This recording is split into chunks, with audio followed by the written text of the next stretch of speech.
Dans la dernière vidéo, nous avons appris que nous avons ViewShield et comment y accéder dans nos hooks du cycle de vie.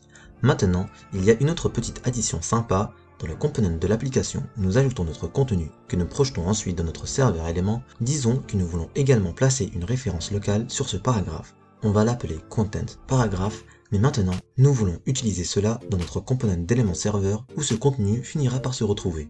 Maintenant, dans le component d'application, où nous l'avons actuellement placé dans le modèle, nous pourrions utiliser ViewShield car il est dans le modèle du component d'application, même s'il sera un peu transmis au component serveur élément plus tard.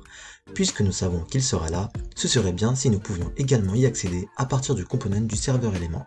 Mais ViewShield ne fonctionnera pas car ce n'est pas une partie de la vue, c'est une partie du contenu. C'est pourquoi nous avons également des hooks séparés ici, Content Init et View Init. La grande chose est que nous n'avons pas seulement ViewShield, nous avons également ContentShield, qui doit également être importé à partir de @angular/core. Cela nous permet maintenant également de passer un sélecteur, donc le nom de référence content paragraphe serait le sélecteur, qui apparaît ici dans le fichier HTML du component d'application.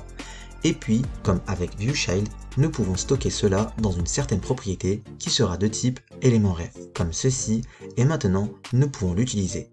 Et comme avec ViewRef, nous ne pouvons bien sûr pas accéder à la valeur ou quoi que ce soit avant d'avoir atteint Content Init. C'est donc quelque chose que je voulais simplement ajouter. ContentShield pour accéder au contenu qui est stocké dans un autre component, mais qui est ensuite transmis via le ngContent. Maintenant, laissez-moi faire un console log de ceci et je le loguerai ici dans onInit pour démontrer qu'il n'est pas là. Je vais simplement afficher le contenu textuel du paragraphe et accéder à ce contenu textuel native element. Et puis, je vais copier ceci à after_content_init. Maintenant, une fois que j'ai enregistré ceci et rechargé l'application, vous voyez que la première fois que nous l'appelons, il est vide. Ensuite, onInit.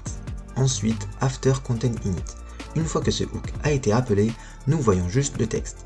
Maintenant, c'était initialisé. C'est donc la pièce manquante et comprendre comment nous pouvons accéder aux éléments de notre DOM et comment nous pouvons travailler avec ces hooks du cycle de vie.